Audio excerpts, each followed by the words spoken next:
The NFL season's been over for a month now, so the only sport really going right now is the NBA. The NHL's going too, but unfortunately they're kind of off the radar in America. I hope they can get back to where they were, but that's just kind of how it is. Baseball hadn't started up yet, and they've kind of fallen off the radar as well. So that means that it's that time of year where our number one topic of conversation has to be LeBron James. Yeah, man, oh man, are people like me ready for him to no longer be in the league, no longer be talked about, no longer have to hear anything about it? I don't even watch ESPN anymore, but just scrolling through YouTube and scrolling through news stories, you can't help but hear about the latest drama, his latest accomplishments that feel very hollow, and just that inescapable feeling that something's just not on the level here. And by saying not on the level, I mean it's just not clicking. Something's not connecting. He's done, I mean, like I said, 22 years is his 22nd season, just amazing longevity. Still playing at a very high level. It's something that, has to be commended, but it's something I feel like we should have stronger emotions about. And it's something that we really don't have that strong of emotions about, other than, okay, he's accomplished this. Does that mean he's finally going to retire? Even though I think we all know that answer is probably going to be no. He's probably going to keep going and going because he loves the spotlight too much. But that's just the sense I get from that. Latest bit of drama, him and Stephen A. Smith got into a beef over some comments Stephen A. Smith made about his son Bronny. Now, that's a situation where nobody's a winner in that argument. Stephen A. Smith is beyond overrated as an analyst. He had his time, he had his shtick that worked for a while, and a lot of us have been tired of it since probably about the mid 2010s. Kind of like LeBron, honestly, which I'll get into here in a second. The Lakers magically used their second round draft to draft LeBron's son Bronny, who had averaged a whopping 2 point something points per game as a non starter on the USC basketball team in his freshman year. That was not a good team, and he couldn't even make an impact on that team. Gets drafted to the Los Angeles Lakers with dear old dad. He's been terrible. That's all there is to it. And I don't know what Stephen A. said. He's probably just telling the truth. In this case, he does not always tell the truth, believe it or not. He might tell the truth as he sees it, but he didn't really have anything to back it up. But Bronny's a terrible player. And I guess LeBron's mad that people are talking about that. Well, guess what, LeBron? You're the one who brought Bronny in there. You know how the NBA works. You know that people with names like that are going to be scrutinized, and if they're not any good, they're going to be drugged for it. So you can't get mad when you basically put Bronny there in front of everybody and he plays bad, and we're like, holy crap, this guy sucks.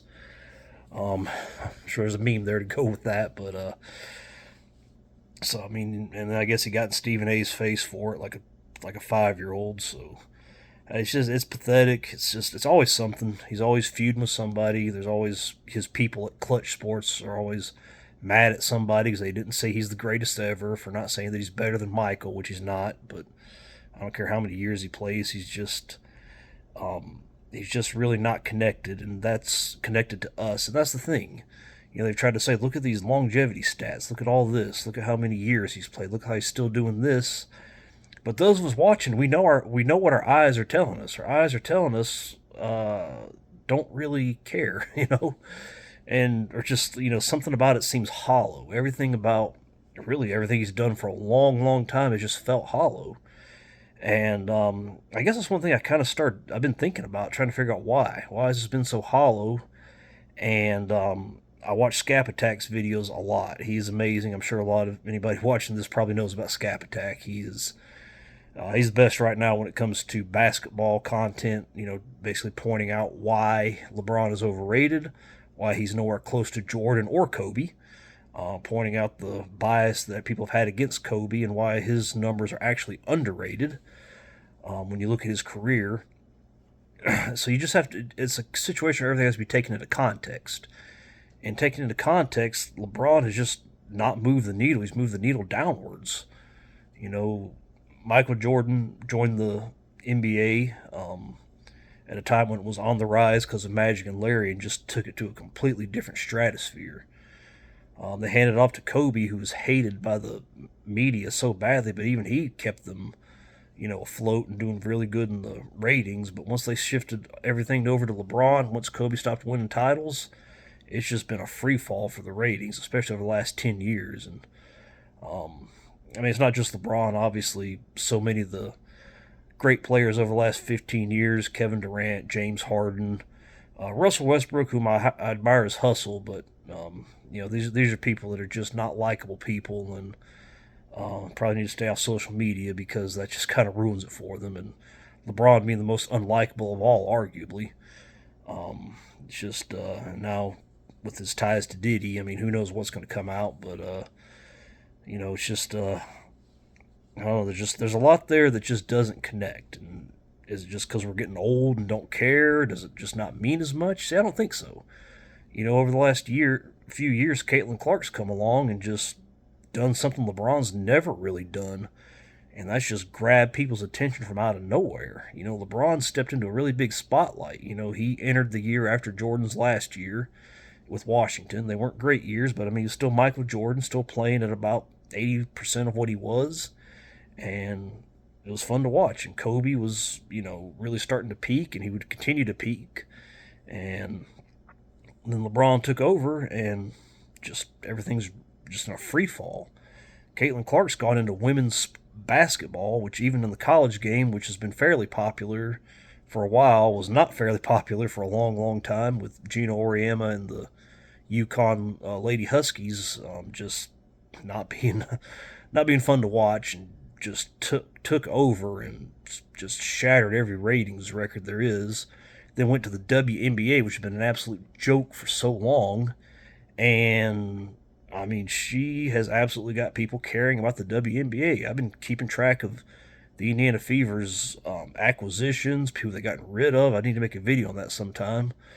I'm in the middle of changing jobs here, but now that I'm a little bit settled, maybe I can get that out for you. But still, it's like, well, LeBron's never done that. Um, you know, Magic did it, Michael did it, Kobe did it. LeBron never has, and we know what our eyes tell us. Our eyes tell us that something's just, like I said, hollow. So I actually did a little bit of a deep dive here and took some pretty extensive notes to kind of explain why LeBron's career longevity just leaves us with more of an empty, hollow feeling than more of a wow. And before I get into it, I just got to say, you do have to commend LeBron for taking care of his body the way he has. He's done a very good job with that. You make your own. Some of it's luck, but you make your own luck. He's done a lot of good training, but he's also had some I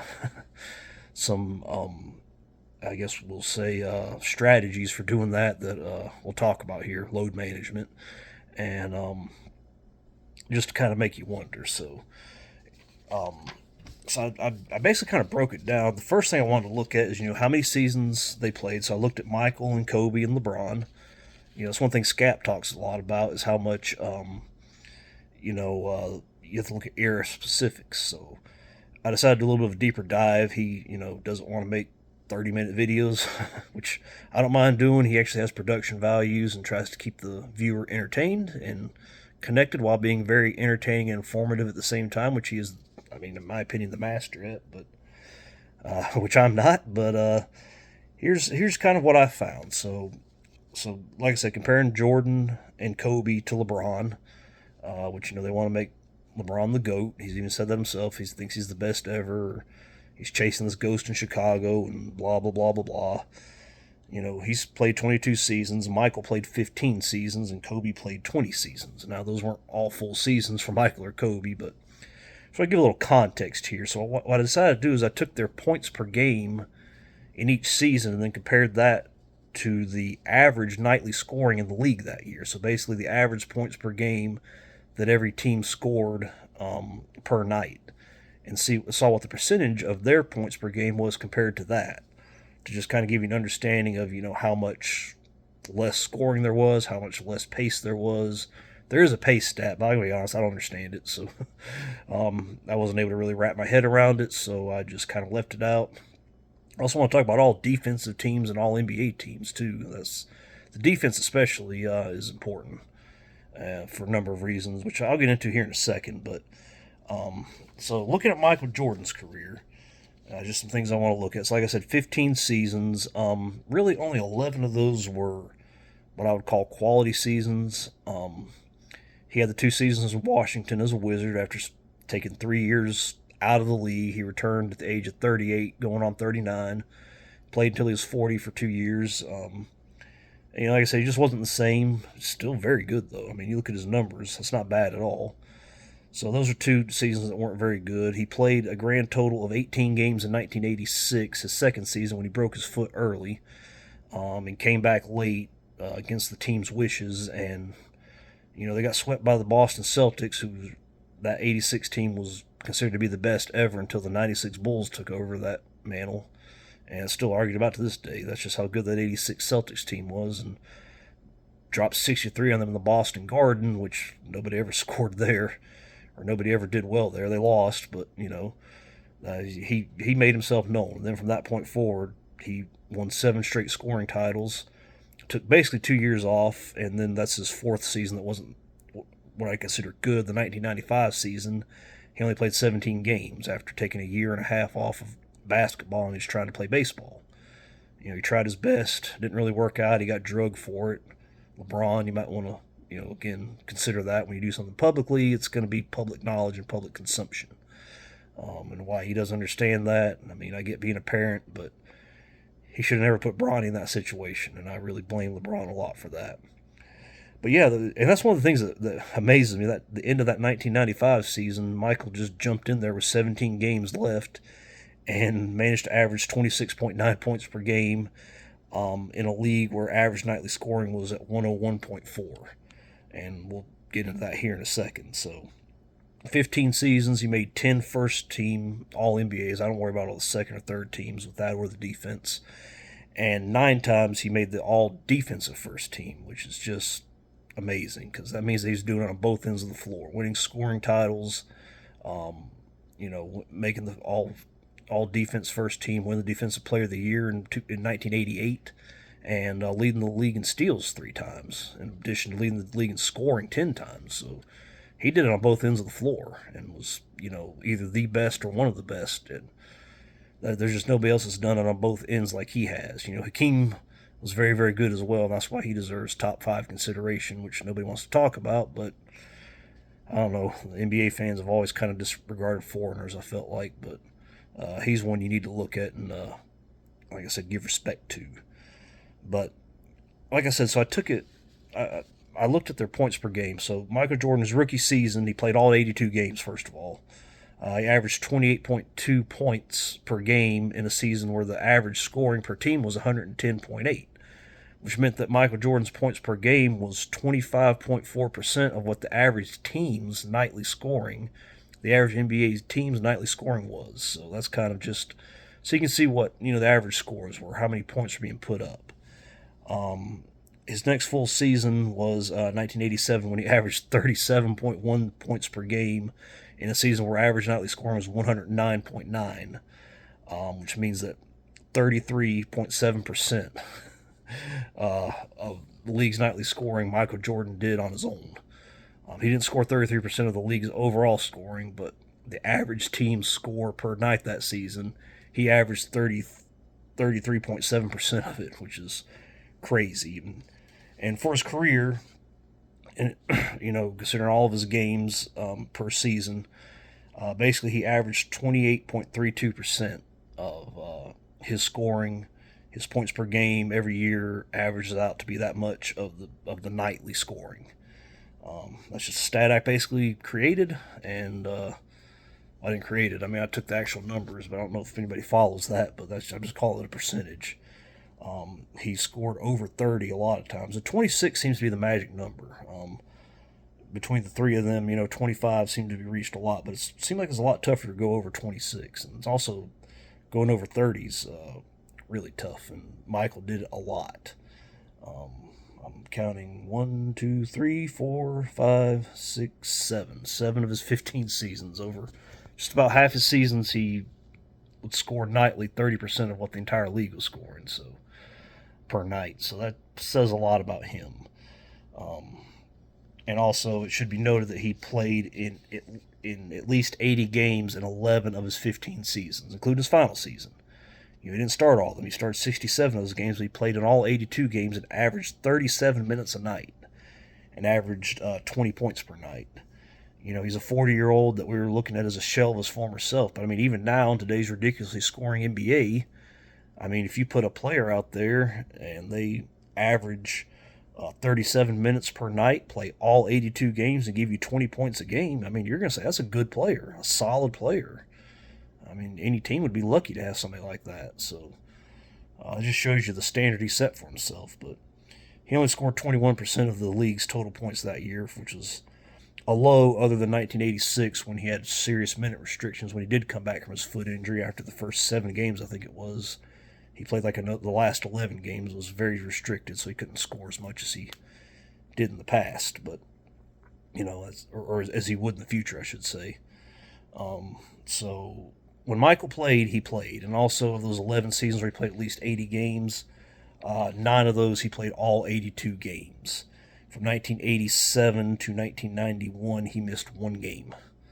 That is crazy. So, he didn't take any nights off, ever, literally. He played every night, and he played to win every night, and he scored a lot of points every night. So that's one thing you got to give to him. In 92, he missed 2 games, and in 93, he missed 4 games. Sorry, 92, he missed 2 games, and 93, he missed 4 games. I think some of those are suspension games.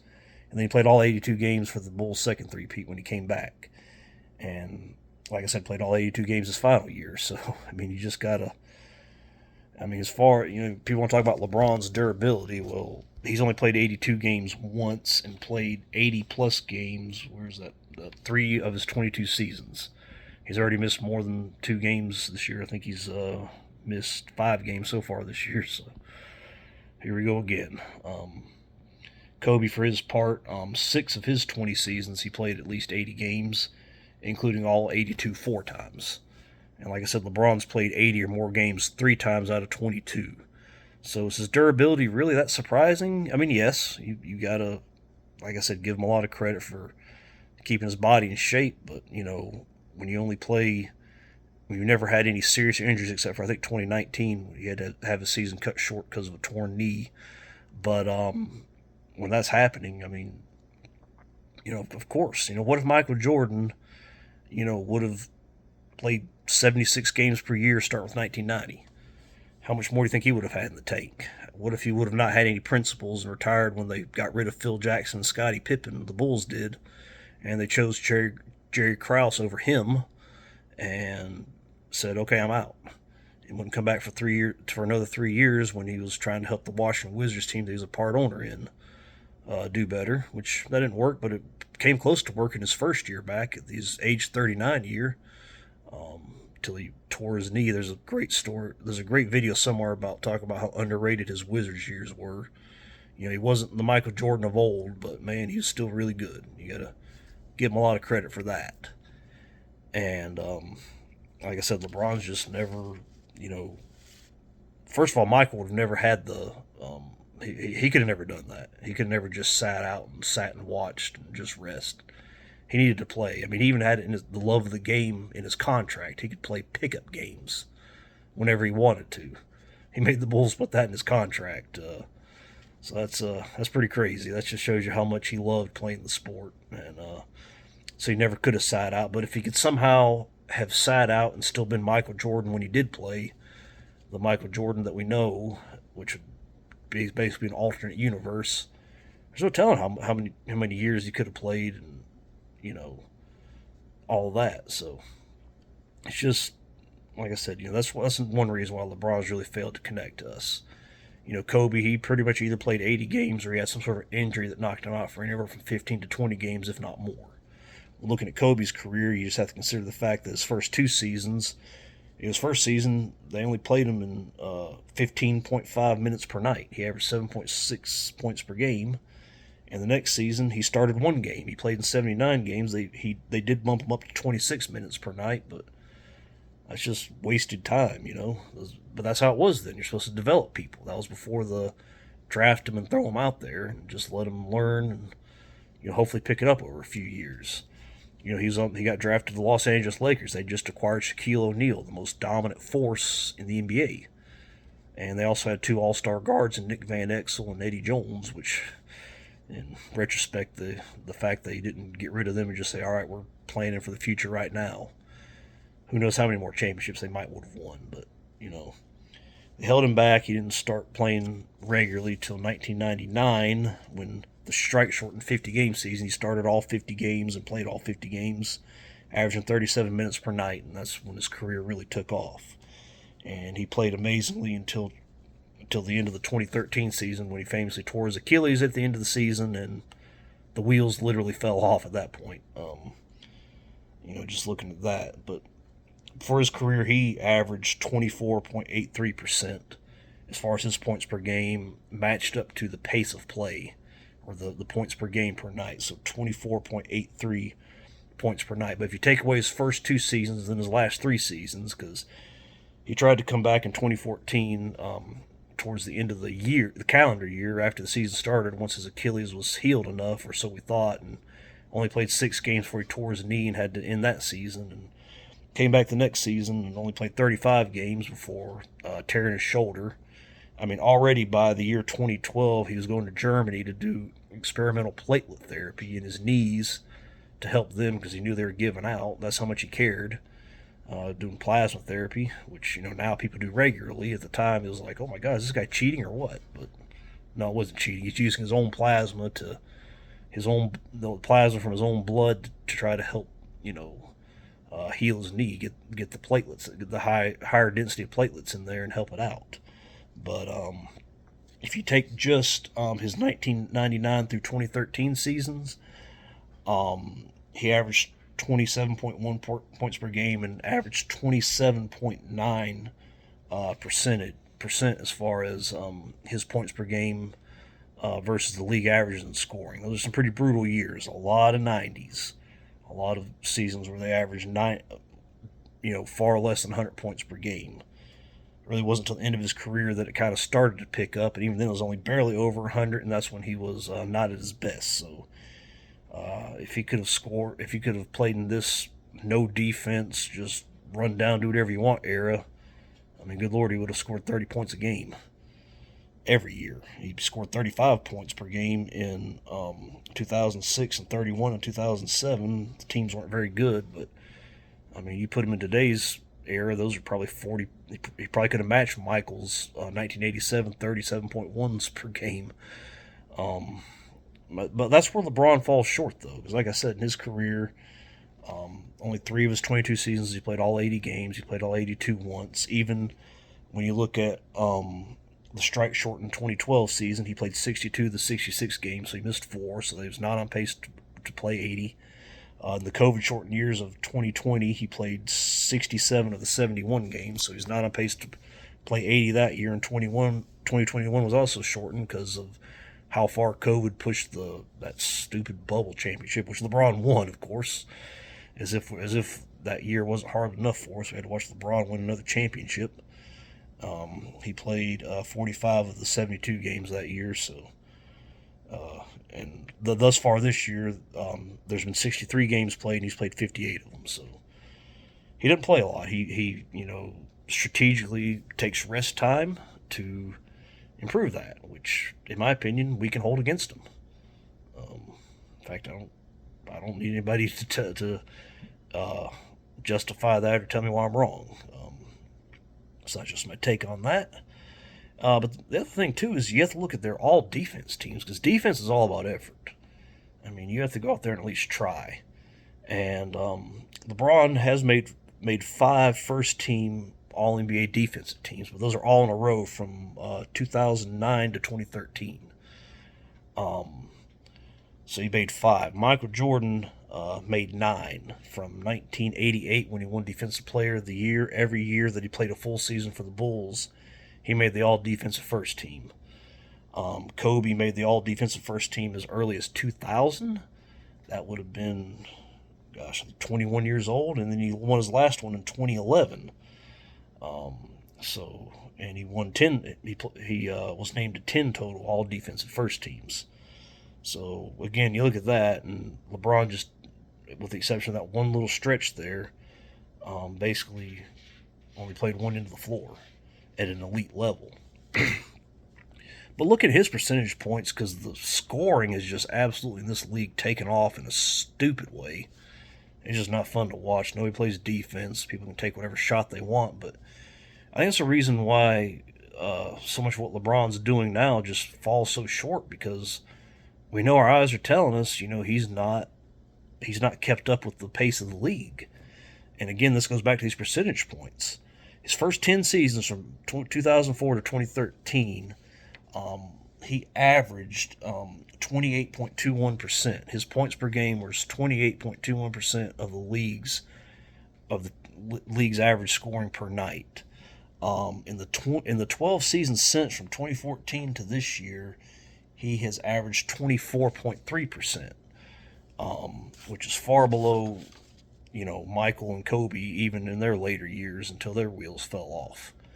And that's the thing; it's just falling shorter and shorter. He's only had one season since 2013 where he's had more than 26%, averaged more than 26% of the league's nightly scoring, his points per game. Michael, he had over 30% in the last 3 years of the Bulls, and Kobe, he had averaging 25.8, 29.0, and 27.8% of the league's scoring in his last 3 years before his Achilles injury, and his final 3 seasons when everything really fell apart. If you look at Kobe's 99 through 2013, when he was actually getting to play and his wheels hadn't fallen off yet, he was averaging 27.9% of the league average. So that would put him above LeBron's average now. And like I said, and ultimately that's why we just don't hold LeBron as high as esteem. He's fallen. He's just not kept up with the league. People keep saying, look at these numbers, but you put them in context, and they're just, to me, it's a guy just trying to put numbers up. I don't know if he cares about winning still or not. I know he wants to get those championships, but again, I think for him it's not about so much getting a championship as it is trying to put a number in the championship column to get closer to try to match Kobe, and maybe get 2 more to try to match Michael. But just like everything else he does, if he does that, we're not going to care. It's really time for him to just retire and have the league reset itself. He's not helped. He's not put the effort forth, I feel like. Another thing, too, Michael Jordan, his last all-defensive first team, he was 35 years old. That was 1998 with the Bulls. He only played 2 more seasons after that. Kobe's last all-defensive first team was 2011. He was 32 years old. He played 5 more seasons. And LeBron's last all-defensive first team, he was 28 years old in 2013, and he's played 12 more and counting and hasn't won another one since. Hasn't been named another all-defensive first team since. It's not good. It's not good, folks. And,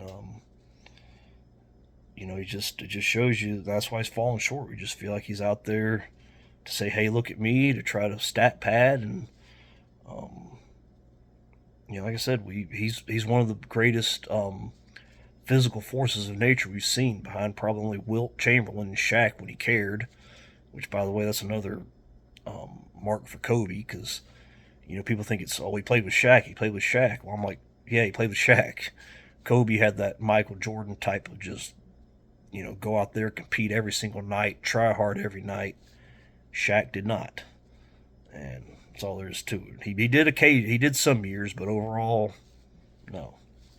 Pretty much when he wanted to finally get some championships, and then his first 2 years with Miami, when he wanted to shove it up the Lakers' rear end, then he could win championships. But outside of that, no. So there's no telling what he could have done if he really cared, but he didn't care. He's even admitted he didn't care. So, that's a big reason why, to me, all that combined is why LeBron's just not connected with us, especially these last 15 or so years. 10 to 15 years, depending on when he turned you off. I know he turned a lot of us off during the decision, which, I don't think one event should be held against somebody, but when you're LeBron and that's the first of many, many events, you have to look at that, and it just takes away, makes the game less fun. Putting himself out there like that when he doesn't have something we want to see put out there, and that's just and like I said, then putting up these hollow numbers that don't make people want to tune in, makes us want to tune out. A lot of us, like myself, have just tuned out, and like I said, we don't. It's not because we fallen out of love with basketball so much. Because like I said, look at how a lot of us have really gotten into the WNBA, despite them having a ton of unlikable people. A league that was been clowned for 30 years because Caitlin Clark's there, and we're interested. We want to see how her and the Fever do. But LeBron, no. I mean, and now it's to the point where, I mean, his average viewership for his games is not that far ahead of Caitlin Clark's. And what does that tell you? In a country that's never really tuned in much for women's sports, that's a big sign that you're failing. You're failing bad as an ambassador, and ultimately the sport's going to be a lot better once LeBron's done. And you couldn't say that about Michael, and you couldn't say that about Kobe. I mean, Kobe won his last all defense, or made his last all defensive first team only 2 years before LeBron made his last. And Kobe entered straight out of high school like LeBron entered straight out of high school 7 seasons earlier. So it's been just 2 years after his last one. LeBron made his last one. In that time, Kobe retired about 9 years ago, and sadly lost his life about a little over 5 years ago. And LeBron has been playing the whole time and still hadn't made another all defensive first team. So, and like I said, then you just consider his just lower and lower scoring in his last 12 years, or scoring compared to the league average. His last 12 years, like I said, 24.3% of the league's average per night. Whereas, like I said, for a career, Michael Jordan averaged 28.32%, and Kobe averaged 24.8%. And he's below both of those just in the last 12 years, and that's considering all the bad years and years where they weren't used, where Kobe wasn't used well, and Michael was injured. So, and Kobe was injured. So, like I said, there's just a lot that falls short there. People like me, we've seen greatness. We watched Michael during his championship years at least, and I was born a little bit before about a month before he was drafted. So I don't really have any memories of his first 5 or 6 years, but I do remember those championship years very well.